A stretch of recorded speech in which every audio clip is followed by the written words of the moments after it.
Welcome to Sunday Evening Coffee with Aboona, a session with the most beloved, Very Reverend Father Abraham Kadavil Corepiscopos.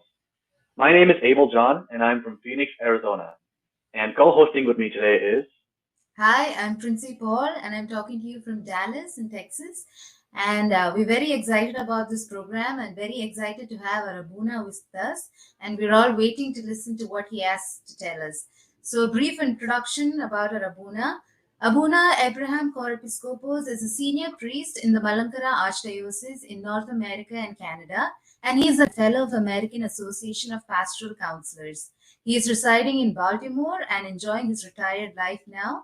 He has been a great source of inspiration for many youth and young adults, and we are very privileged to have him in our midst today. on a personal note, I know Aboona, and what I know about him is that every time I interact with him, he's very warm and welcoming, and he spreads his love and affection and wisdom every time you talk with him. So I couldn't be more excited to have him with us on this first episode of Sunday Evening Coffee and have him here to talk with us and to be in fellowship with us. So let us all welcome our beloved Aboona, Abraham Corepiscopos. Welcome, Aboona. We are ready for a coffee time with you. So, Aboona, what is the topic for discussion today? Yeah, for this evening's discussion, I have chosen the topic dating, the system of dating in our culture. My experience in dealing with people, high school age, college age, even older people who have been dating, and some of them go through some conflicts, unexpected. So, this is a very important topic that we have to discuss so that people will have a better understanding about what dating is all about. The purpose of dating is a boy meets a girl. So here are two people going out to get to know each other with the purpose of building a permanent relationship which will lead into holy matrimony. So I hope that our discussion will help many people to have a better understanding of themselves and also about the other person that they are dating, so that it will become a mutual relationship without any serious issues. Okay, yes, Aboona, that sounds like a very interesting topic, and I think it is of a major concern to most of the youth and parents of today's world. So, do you think there is a particular context in which you are considering this as a relevant theme for today's discussion? Is there anything more you can tell about the relevance about this topic? If we know the practice of dating in the earlier times, it was actually the concern of parents to have a friendship for their daughter or their son. So usually two families arranged for a boy and a girl to go out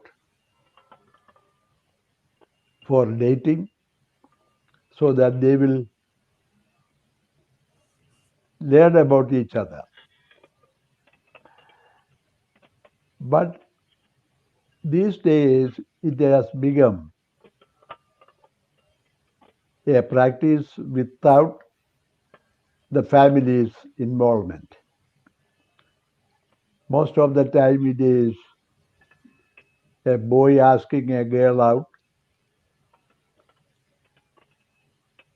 He may not have any desire to build a permanent relationship for marriage, but just for the sake of going out. And that is mainly because of peer pressure. It is something to feel good about. And that is not going to help people to have a good relationship. So there are issues like abuse, lack of respect. In order to avoid these negative issues, as Christian church, we have to communicate to our young people the true factors that are related to dating. That's why this subject is very relevant for us today. So, from what you said, Aboona, I understand that it's a relevant topic because there are lots of pitfalls that people fall into nowadays when they practice dating. So, in your opinion, is there any general age to start dating? Is there any pattern, such as the boy taking the lead or the girl, or anything that you can say about the patterns of dating? There is no rule about age, but I would recommend that this is something between age 18 to 29 that people may take this seriously to date and get to know each other. Usually, according to our culture, the initiative is taken by a boy asking a girl out, and the boy will also get the permission from girl's parents. Many times, the parents don't have any idea what is going on. So it will become an arrangement between a young man and a young woman. I firmly believe that in order to avoid negative issues, it is always better to have the understanding from parents that their son or their daughter are going out with their permission and with their understanding and with their blessing, so that they can be also available to give advices. Okay, Aboona. So we saw like at what age a child can actually think of dating somebody or moving forward into a relationship. But at this age, will they be able to decide if they are moving on into a serious relationship or just an infatuation? If it's going to move forward into a serious relationship, so how exactly should it proceed? Because it's going to be a major decision in their life. So, how should this process completely proceed? Right from deciding whether it's something serious, talking to their parents about it. So, how should the entire process actually initiate and proceed? That's a very important question. I mean, I have met couples who told me that they were high school sweethearts and they married. It can happen that they go out for a date even from high school. But these days, it is not really with the purpose of permanent relationship, but it is part of our expectation as young people. They love to feel accepted by the peer group. So they feel that they have to be meeting the standard of the time. But as they grow older, people can become more serious about their future. So they go out as a couple. That is the time that they are able to evaluate about each other's interest. That is also a time when they are able to see the weakness and also the strength. And that is also a time when they can discuss with the parents that they are getting into serious relationship and they may like to be married. And it is also important that they are able to discuss this with their priest or pastor so that the church can also be involved. So I firmly believe that it is not something that is decided by one man and one woman, but there is a community of people, parents, church, friends, who are available to be helping a couple to grow into a relationship. That is very, very important for us to teach young people. So, Aboona, like you mentioned, it might be an alien idea to people of our generation to hear from you that when you start dating, you should involve the parents and also even your priest, right? I think oftentimes people of our generation, they are afraid to come out and say that they are in a relationship with someone. And the last person they would probably say it to is probably their parents or their parish priest. So I think that was a very interesting point that you brought up, that to make it appropriate and to make sure that your efforts in pursuing someone, pursuing a partner, becomes fruitful is when you apply, the community and your family and church and all these elements together, and then only that it can become a productive, you know, um, way of finding a partner, basically. So I think that was a great topic. But also, what's the flip side of dating? So these are all the positive sides. We can find a partner, we can find their strengths and weaknesses, and see if everything else fits. But there must also be some flip sides to dating. What are the negative sides? That's a very important question. The negative sides are so many. A man has to feel that he is respected. A woman has to feel that she is respected. So when there is a mutual relationship, both the people are equal. One does not have the dominance over the other. So sometimes it so happens that there has been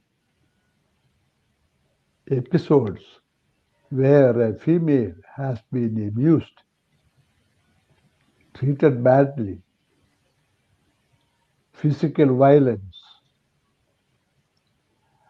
So that is why I am recommending that it is not a secretive matter. It is something that people have to take very seriously because you are not supposed to hurt another person. You are not supposed to abuse another person. There is problem of alcohol, there is problem of drug, and how many people can say that they knew each other with their emotional background? How do you know that a person is violent? How do you know that a person can lose control of his anger? That's why parents have to be involved, a priest has to be involved, so that it can create a feeling of somebody is really observing us. There are people who are learning about us, and we are to be accountable to those people. So the negative sides are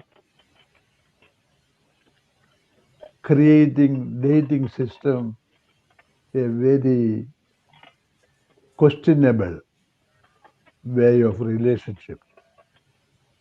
Yes, Aboona, like you said, there are many negative sides to this.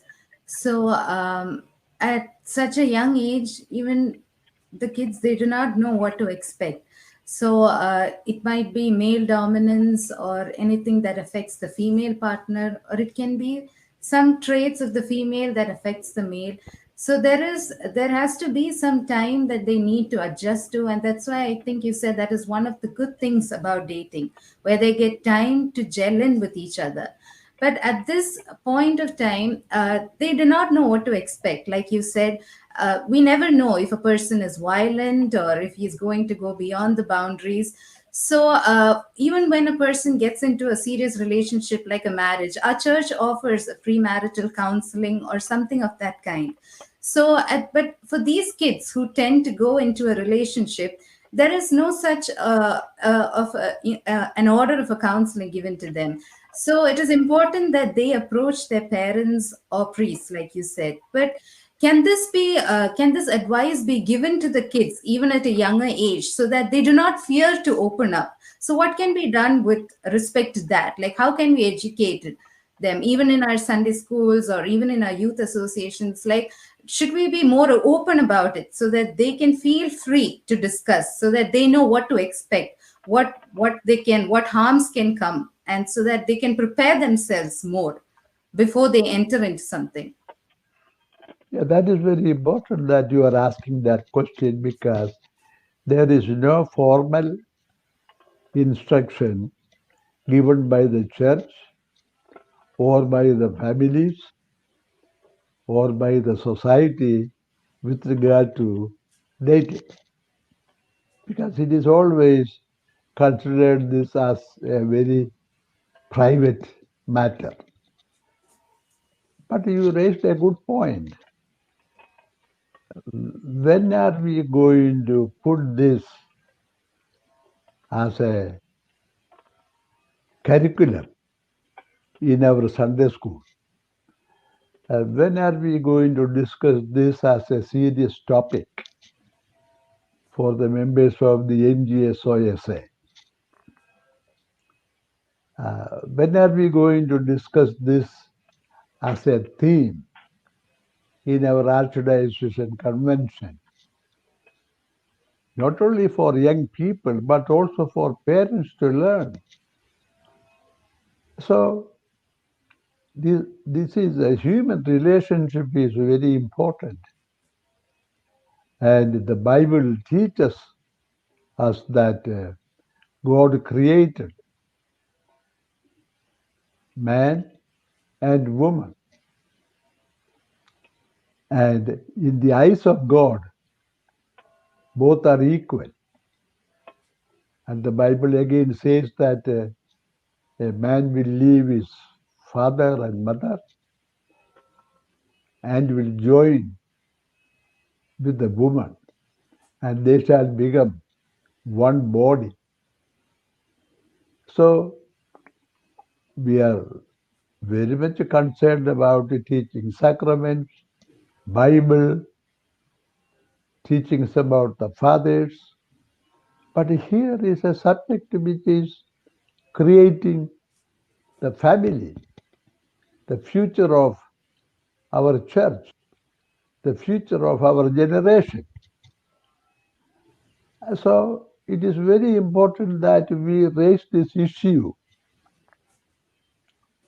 with our priests, with our bishops and church leaders, that how can we build a healthy relationship between a male and a female, which can lead into a marriage, which is the foundation for our Christian family.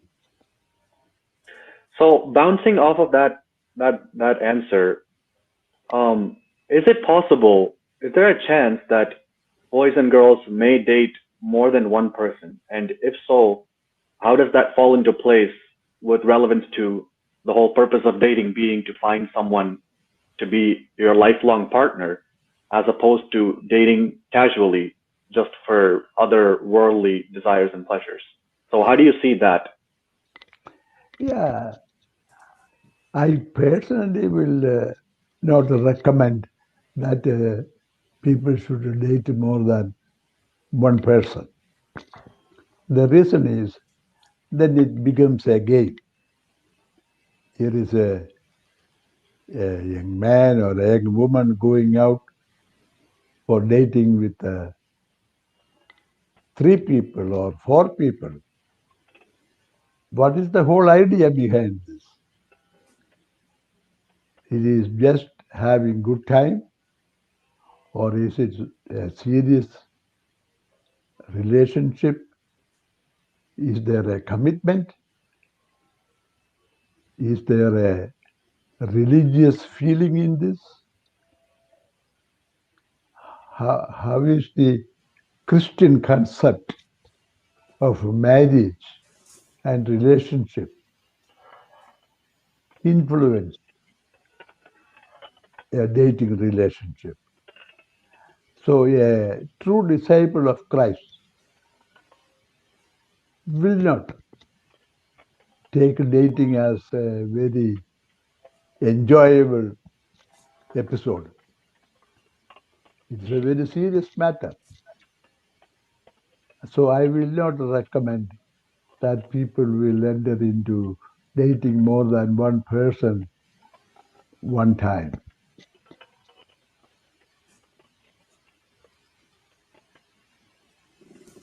Yes, Aboona. So, like you said, nowadays it's become very casual, the concept of dating. So, nobody is really understanding the seriousness. So, that's how it leads to many dangers.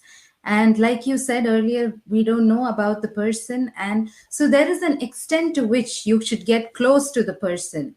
So that's what we were discussing. So, what do you have to say about couples who go in for a live in relationship and about issues such as date rapes that is increasing nowadays? So about that, what do you have to say, Aboona, about that? Yeah, there was a sociologist and anthropologist by the name Margaret Mead. She did a lot of study about human relationship, not only in the American culture but in other cultures. She recommended that before getting married, a man and a woman should have a chance to live together, to experience emotional closeness, physical closeness, that they are able to know that they are compatible with each other to enter into a marriage. I can give the example of a couple I saw in counseling. A grown up people,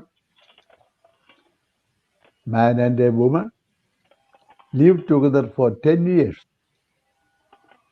Finally, they had a child, a boy. Then they got married after 10 years. What happened was that they were not able to adjust this marital relationship because they had a different lifestyle for 10 years. No commitment, easygoing life, having fun. But when they made the commitment of permanent relationship, they could not carry that out. And they ended up in divorce. And there was a big court case because the man kidnapped the boy from his wife, and the police had to be involved. So what I am saying is, sociologists, anthropologists, counselors, they may all give some advices that this is the best way. But what is Christ saying about this? What is the church saying about this? What is the Bible? God created male and female in his image. So what we are dealing with is not flesh and blood. What we are dealing with is the image of God, the Spirit of God. Then, if they believe that, then they will not get into games that many people play in the name of relationship or dating. And this is a time that the church has to stand firm in announcing that we are dealing with not just the flesh, we are not dealing with the human needs, but we are dealing with the Spirit of God in people.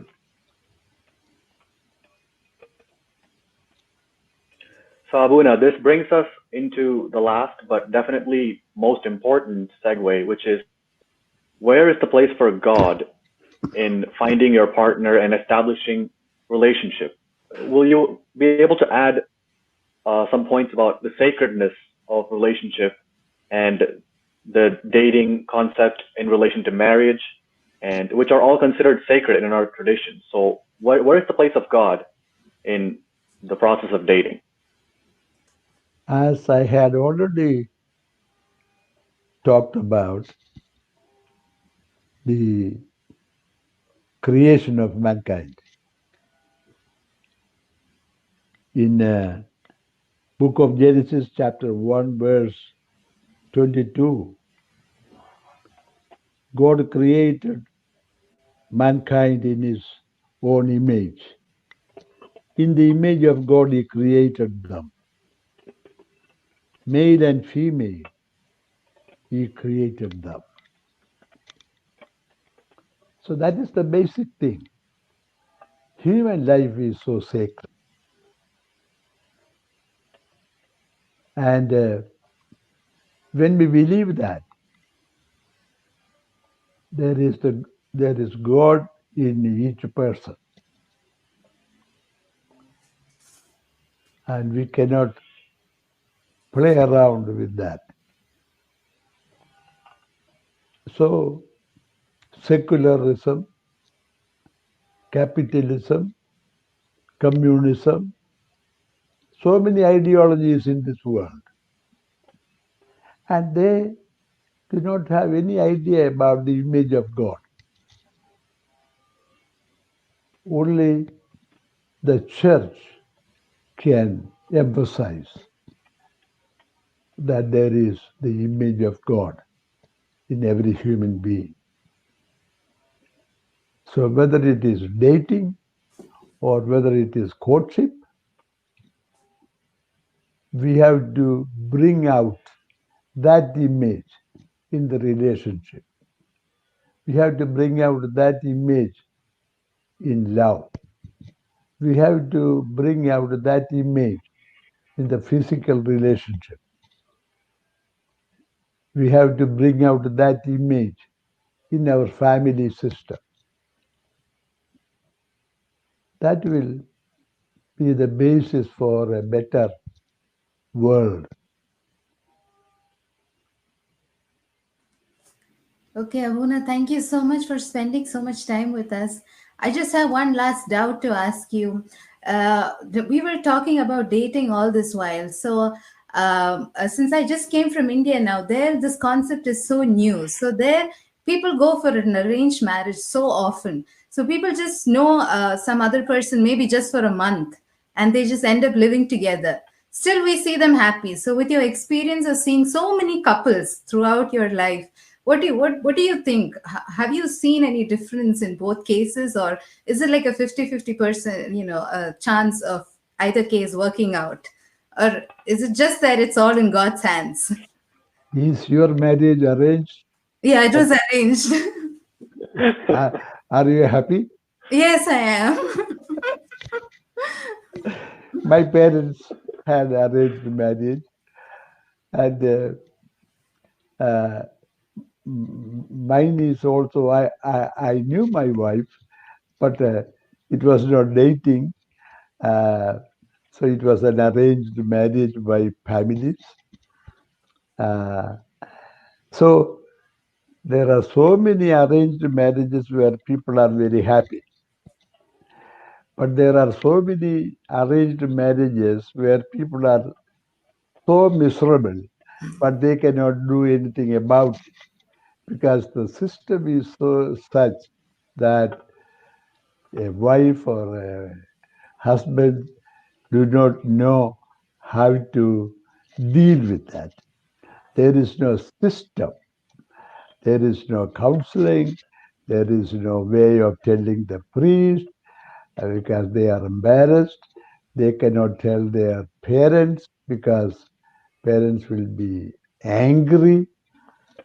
So these days there are marriage counseling in towns in Kottayam, in Ernakulam or Trivandrum.